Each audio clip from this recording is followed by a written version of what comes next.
hedduu galatoomaa isiniin jenna. Waamicha kana ka godhee adda bilisummaa Oromooti. Akka miidiyaan nu beekutti adda bilisummaa Oromoo tokkoomee jedhama. Ani Qaasim Abbaa Nashaati, dubbataa dhaabaati. Hoogganaa heddummaa kana keessa jira. Har'a kana ibsa kana irra qooda ka fudhatanii Hayyu Duree Dhaabaa, Jaal Abbaa Nagaa Jaarraa, akkasuma itti aanaan Hayyu Duree Jeneraal Haayiluu Gonfaati. Ibsi kennaa kan itti xiyyeeffatu waamicha tokkummaa irratti. Waamichi tokkummaa kuni maaf ijoo nu ta'e yeroo jennee kaafnu imaammata biyyaa qabna, sagantaa siyaasaa kennaa qabna. Kun marri kan milkaa'uu danda'uuni yoo tokkummaan qabsaa'otaa fi jaarmoota Oromoo jiraate.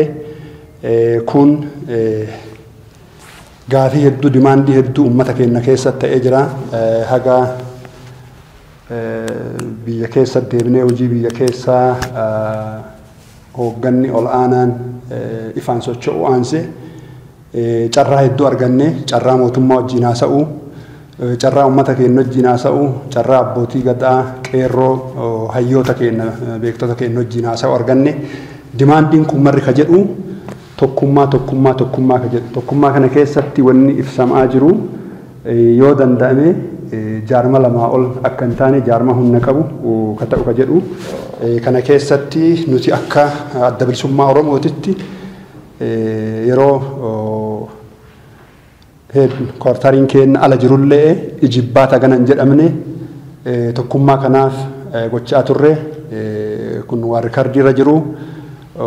Waamicha garagaraa gochaa turre, gaaddisa garagaraa keessa qooda fudhataa turre. Kun akka barbaannetti, akka uummanni keenya barbaadutti milkaa'uu baatullee haga tokko bu'aan keessaa argamee jira. Kun ammoo akka uummanni keenya barbaadutti hin goolamamne. Kanarraa kaanee gaafa waamicha mootummaa Itoophiyaatii fi mootummaa naannoo fudhannee dhufne biyya kana keessatti dimokiraasiin badhachuu danda'a. Waan argame irratti qooda akka jaarma keenyaatti fudhachuu qabna gaafa jennullee waamicha qabsaa'otaa fi jaarmoota siyaasaa Oromootiif goonee jirra. Probably guyyaa 2-3 asii socho'uun kennaan duratti har'allee irra deebinee waamichuma san godhaa jirra. Wanni waamichi kun barbaachisuu fi bu'uurri galii uummata keenya qabsoo kanaa tokkummaa kanaan dhugoomuu danda'a waan jennee amannuuf. Isa irratti ammoo akkuma dura jedhee barbaachisummaan tokkummaa qabsaa'ota, tokkummaa jaarmoota Oromoo, dimaandii uummata Oromooti. Gaafii uummanni Oromoo xiqqaa guddaan gaafataa jiru. Kana dhugoomsuu fi nuti gara keenyaanii waan barbaachisu mara gochuuf qophii. Gaafiin keenya, hawwiin keenya ka dura jaarmoonni walitti baqu. Jaarmoonni walitti baqanii akka jaarma tokkootitti yoo socho'an, keessattuu jaarmoonni wal fakkaatan. Har'aan tana jaalannee jibbinee ABO'n uummanni Oromoo jaallatu, ABO'n uummanni Oromoo jala qabsaa'e, ABO'n hayyoonni, hoogganoonni, beektonni Oromoo keessa adamsamaa turanii bakka sadi addaan bahee jira. Kana warri miidiyaallee hin beektan jedhee yaada. Akkuma miidiyaan nu waamutti ABO tokkoomee kadhamu jira. ABO shanee jira, ABO qaacaa jira. Nu san keessaa tokko yoo dandamee nu akka marjuboo hawwiin keenya kana jaarmoonni biraallee nu'uun adda jiranii ka jennu hin qabnu. Yoo hin dandamne tumsa walii ta'u, gufuu walitti ta'u dhabuu irraa ka'a. Kun tarkaanfiin ofii keenyaa fudhannu. Yoo haalli kun kan qatu taate karaa ammaan tana abbootii gadaatiin, qeerroon, beektota Oromootiin, uummata Oromootiin gaafiin ta'aaru, gaaddisni qophaa'aaru kun akka nu bitu, nu gaaddisa sana bitamuuf ajajamoo ta'uu keenna uummata keenyaaf beeksifna. Kun abbaan qabsoo, abbaan ibiddaan gubataa ture, ka daa'imni isa afotti harka qullaa rasaasaan gobamaa ture. Abbaa sanii gallee jirra. Abbaan sun abboomummaa murtii akka kennu gaafannaa. Nu murtii dhufuuf mara qophii ta'uu kenna, bitamaa ta'uu kenna, gammachuun ibsina. Kun nu'uu fi akka tooftaa osoo hin taane tarsiimoo imaammata dheeraa jaarmanni keenya qabaataa ture. Kanaaf qophii ta'uu kenna ibsina. Kanaaf galatooma isiniin jedhaa. Asirraa kaanee gaaffiiwwan ka'uu mala jettan yoo kakaaftan taate carraa isinii kennina. Ulfaadha.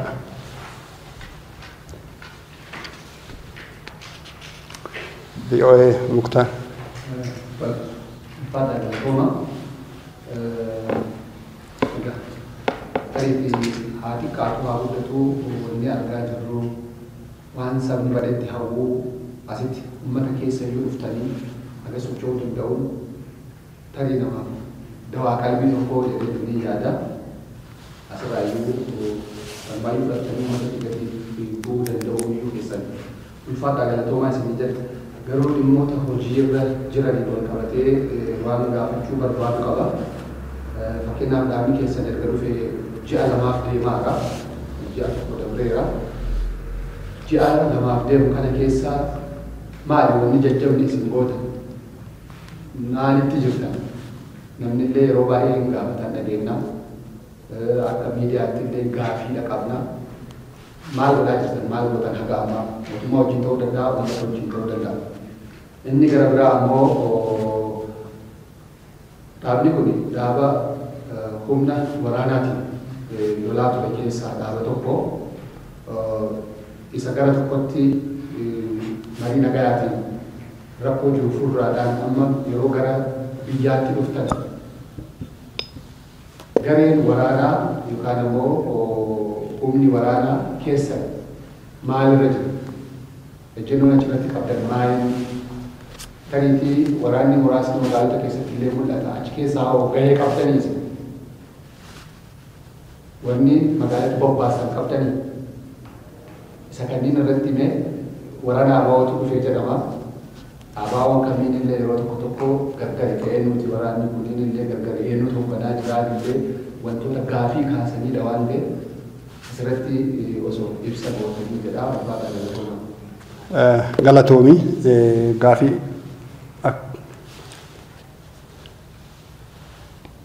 gaafii lamaa fudhannee deemna akkamitti nutti hirmaannee Zalaalam OBN irra.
Galatooma amma in deebifna addaan qoonnee deebifna gaafii duraan ka'e Ayyudureen haa deebisanii gaafii itti aanaan Ayyuduree haa deebisanii itti fufa.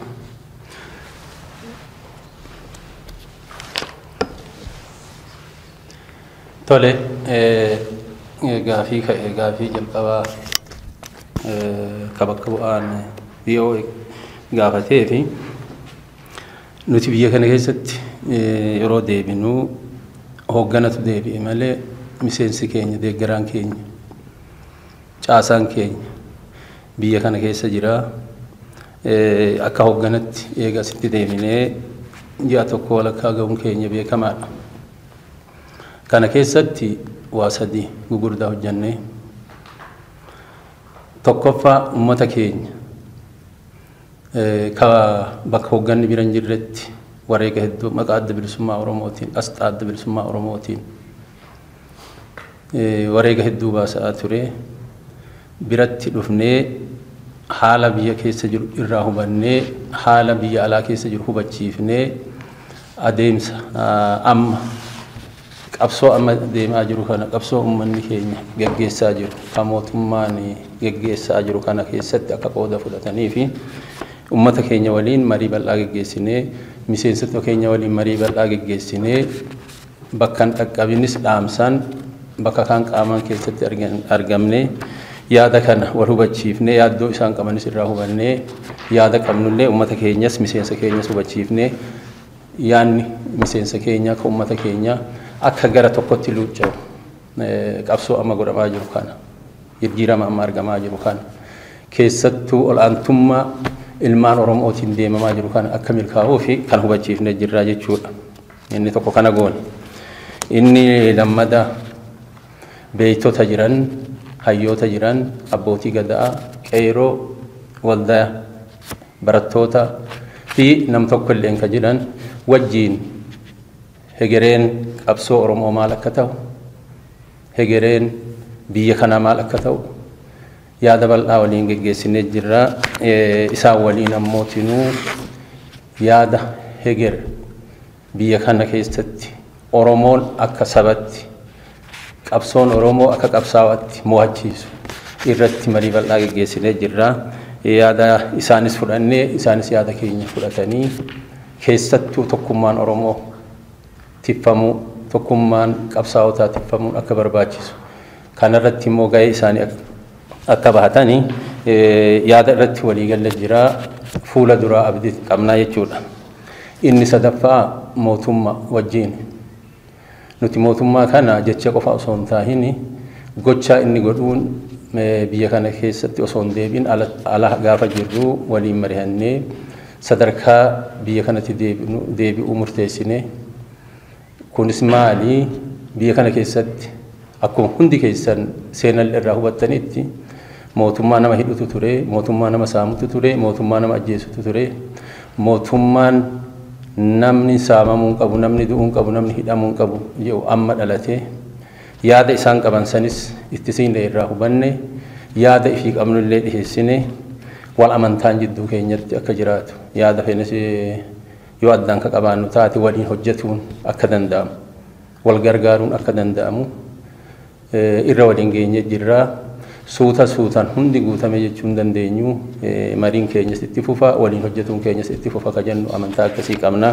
Gara isaaniilleetii kanuma nu ibsanii karaa isaaniilleetiin yaada gaariitu jira jechuun barbaada. Isa gaafii dura. Inni lammadaa gaafiin kee waraanni bilisummaa Oromoo jira yoo jiraate eessa jira waraana magaalaa keessatti mul'atuu fi kana adda maaltu jira isa jettee gaafattee fi addi bilisummaa Oromoo hundeetti dhaabni keenya tokko ka wal dhabe akka jennu dhaaba keenyatti ka wal dide hooggana jenna malee miseensi keenya wal dideen turre. Haa ta'u ammootiinuu yeroo adda bahetti ka miseensi tokko biratti hafee miseensi hoogganni adda bahee hin jiru akkasumatti adda bahee jechuu dandeenya. Waraannis akkasumatti adda bahee miseensis akkasumatti adda bahee nuti miseensa keenyas akkuma qabannee baaneeni amala miseensota keenya yaada miseensota keenya waan jijjiirre qabnaa jechuudha. Nu jijjiiruu osoo hin tahin addi bilisummaa Oromoo akeekni isaa kaayoon isaa qulqulluudha jennee itti amanna. Dhaaba kana ammootiin waluma qixa jaalanna. Miseensi keenya ka uummata keessa jirulleen uummata keessatti akka jiraatu ka meeshaa qabulleen bosonuma san keessatti akka jiraatu ajaja eega dabarsine turre jechuudha. Nuti gaafa fincilli adda addaa as keessatti deemaa ture fincila karaa nagaatiin deemaa ture kana miseensi keenya waraanni keenya akka hin faallessine qabbanaan obsaan tasgabbiin akka jiraatu jennee ajajni itti kennamee ture.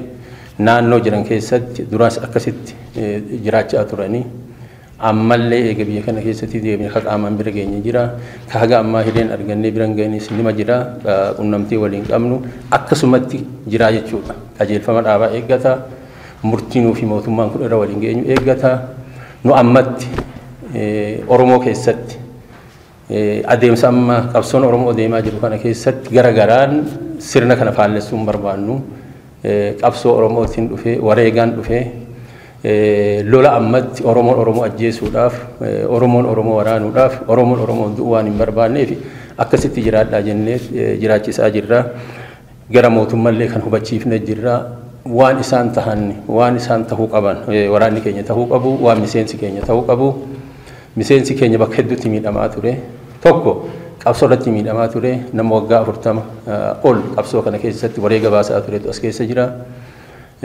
nama mana hidhatti rakkataa turetu as keessa jira nama mootinuu sodaa mootummaa amma dabre saniin miidhamee surriin isaa miidhamte qaamni isaa miidhametu jira kan ammoo tokko mootummaa kanallee waa waliin mari'annu qabna akka dhaabatti illee ammootinuu hireen isaa maal ta'a ka jedhu irratti yaada jirra ka magaalaa keessatti himamu suni miseensa magaalaa keessaa qabnaa nu miseensa magaalaa keessatti uffata waraanaa uffatee deemuu qabnu keenya san quban qabnu eenyurraa akka ta'e hin beeknu ka miseensi keenya ka magaalaa keessa jiru riphee akka jiraatu ka bosona jirulleen achumatti uummata isaa keessatti makamee akka jiraatu ka jirra jirra humni keenya akkatti jiraata jechuun barbaada yoo sii ta'e fayyaa ta'a. Gaafiitti aanu jira. Ayyee galatoomaa.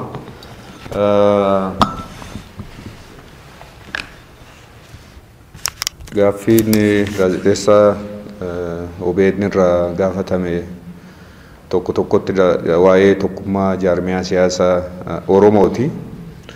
Waa'ee jaarmiyaa siyaasaa Oromoo kanarratti hundaa'uudhaan har'as uummata Oromoo fi akkasuma waliigala dhimmi jaarmiyaan dhimmi ilaallatu wajjin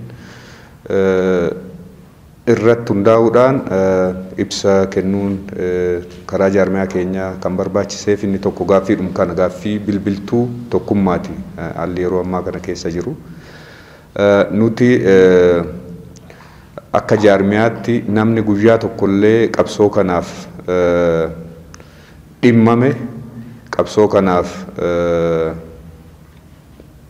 jireenyaaf jiruu isaatti dhabe akkasuma gumaacha godhe nama dhuunfaas haa ta'u garees haa ta'u jaarmiyaa siyaasaas haa ta'u ammaan booda tokkummaa fi tokkummaa duwwaan nu baasa jennee amanna. Tokkummaa fi tokkummaan nu baasa jennaa jennu jaarmiyaa siyaasaa Oromoo xiqqeessinullee hin qabnu jaarmiyaa siyaasaa Oromoo bifa addaatiin guddisnee kan jalaa xiqqeessinullee hin qabnu nuti kan wajjin maree hin qabnee fi araarummaa hin qabne warra diina wajjin hojjetu duwwaadha.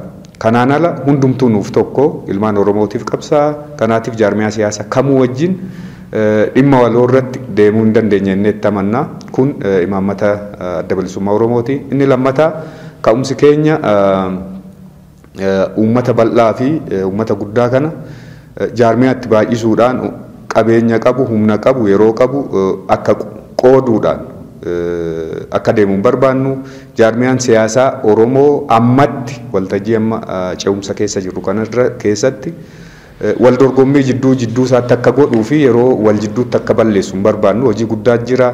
Biyya deebisanii dhaabuu jira waggaa 100 ol qorqalbii keenya cabee jira isa kana deebisnee dhaabuudhaaf gumaacha beektota gumaacha jaarmiyaa siyaasaa gumaacha dargaggoo gumaacha jaarolii fi abbootii gadaa hunda bakka tokkotti cuunfamee uummanni keenya bakkatti deebi'uu qaba jennee waan amannuuf tokkummaa kana akka tarsiimootti keewwanne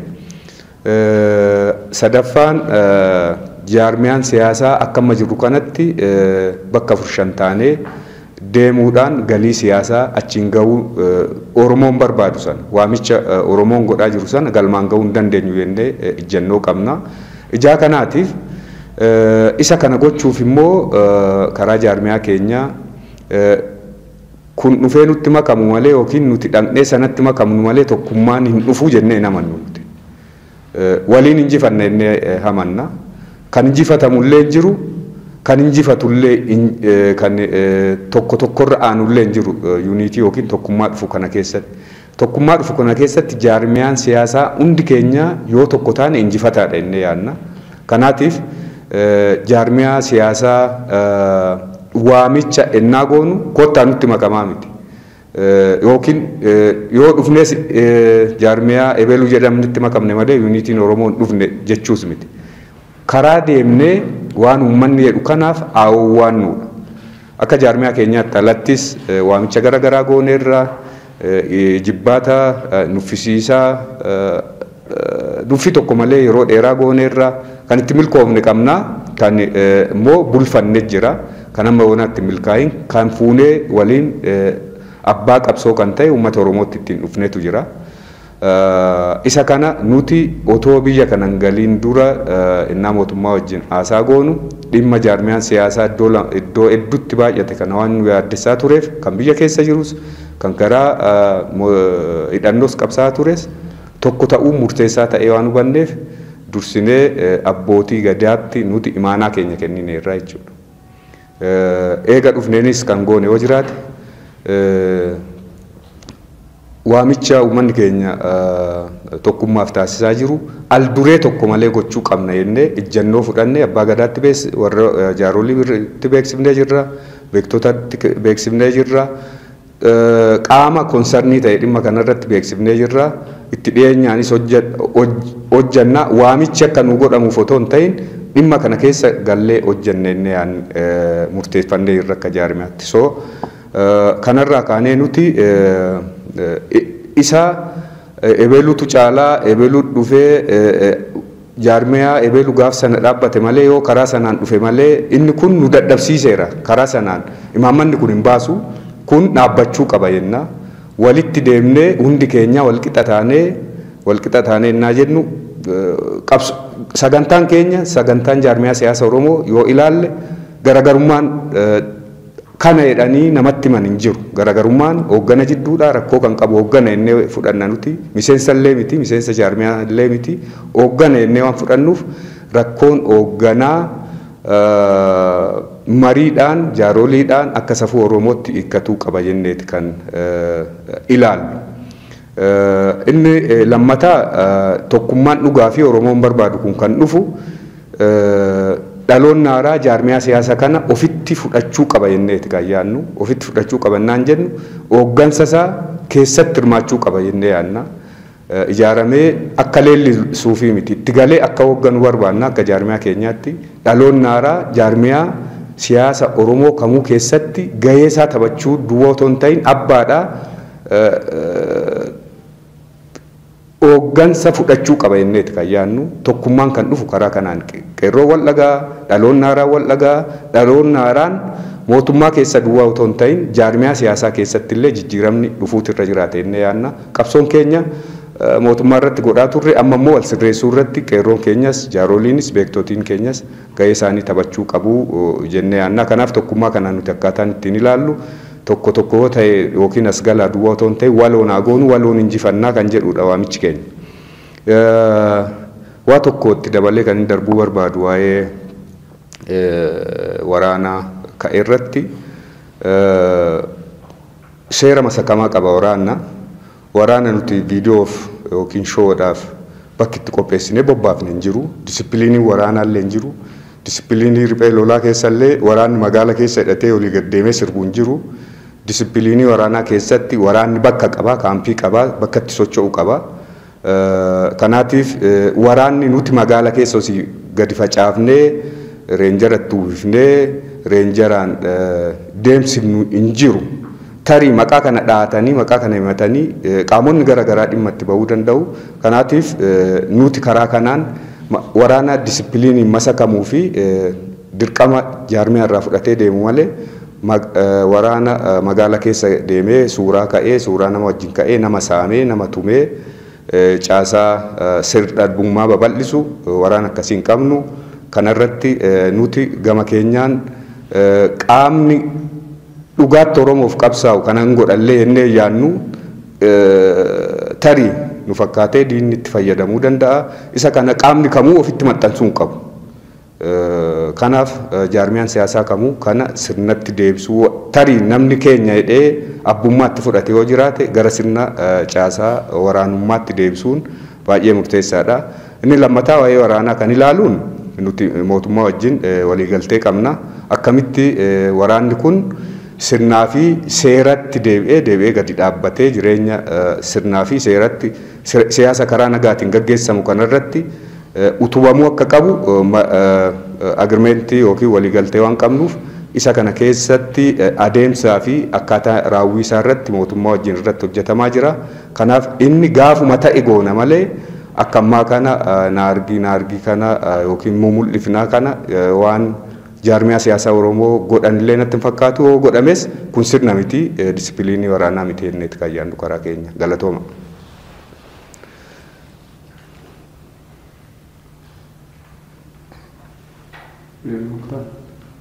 Tarii namni biraa fudhatee dabalachuu akkamitti hin taane amma keessaa dhimma walitti hidhuu, walitti baquu, walitti dhufuu jedhu kuni inuu haasa'ama waggaa dheeraa.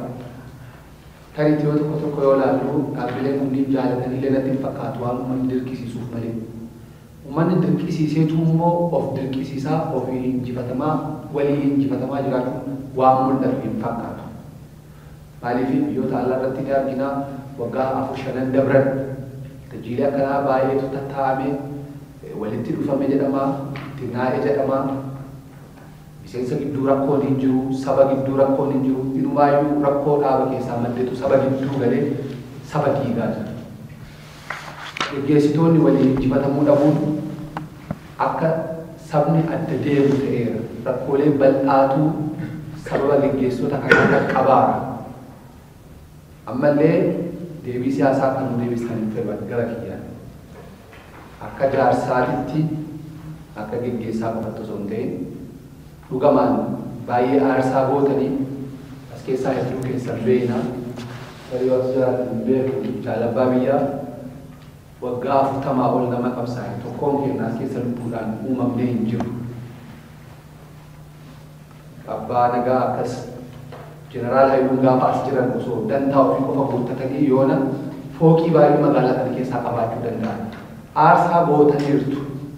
Garuu immoo aarsaa kana gaaga'ama kana dhugaadhaan tokkummaa kanaan walitti fiduudhaaf kutannoon sagantaa miti. Kutannoon hammam tokkotu jira. Isa kana immoo maaliif fiixa baasna? Wantoota kana duraa dhugumatti wanti mul'ataan maaltu jira? Maaliif nuyi akka miidiyaatti abaawoo wayii dhaggeeffamu abaawoo akkanaa jennee dhaaba guddaa aayikanii saba kanaa ta'e aayikanii Afrikaa ta'uu danda'u gareedhaan murnaan maqaadhaan maqaa namaatiin bira darbee waamu baay'ee dhuma namatti ulfaata mooraalii namaallee tuqa. Kanaafiyyuu kutannoo akkanatti hin taane fedha sagantaa malee isa kana dhaga'uu fedha waan ta'eef uummanni ulfaataa galtoomaa. Ayo dure adi.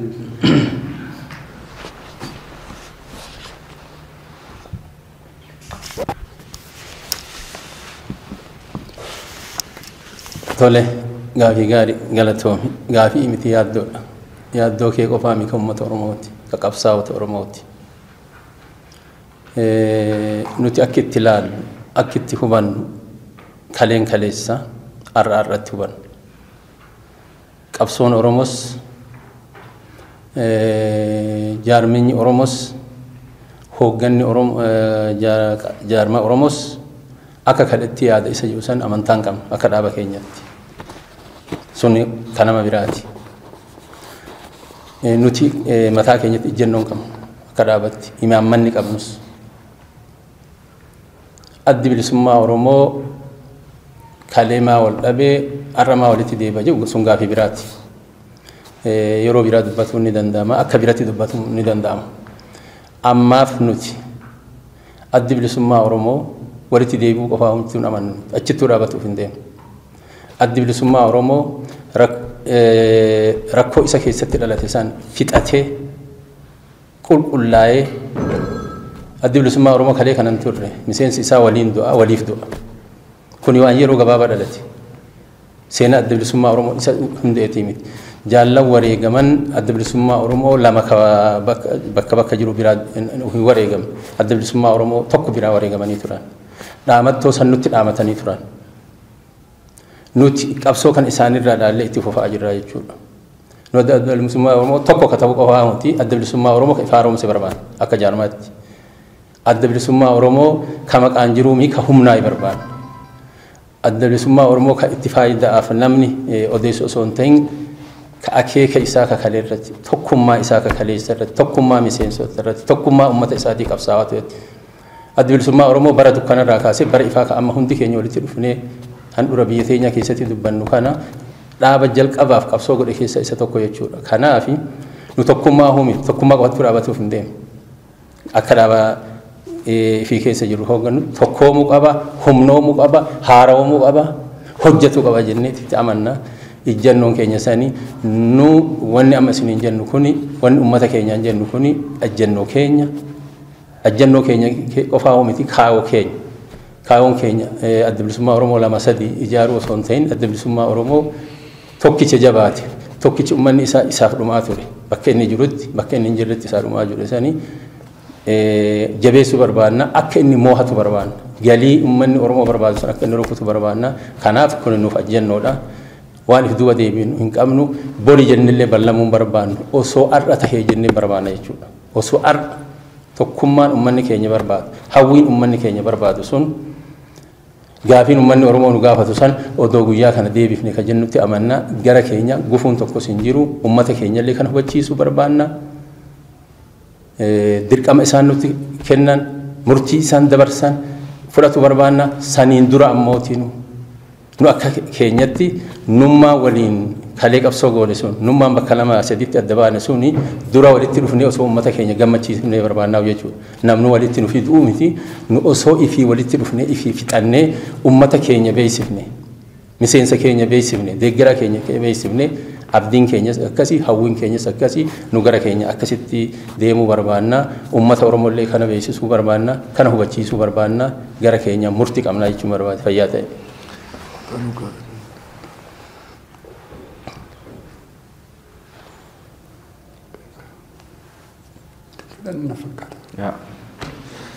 Akkaataa hedduu galatooma fayyaa ta'a ulfaadha. Horaa bula.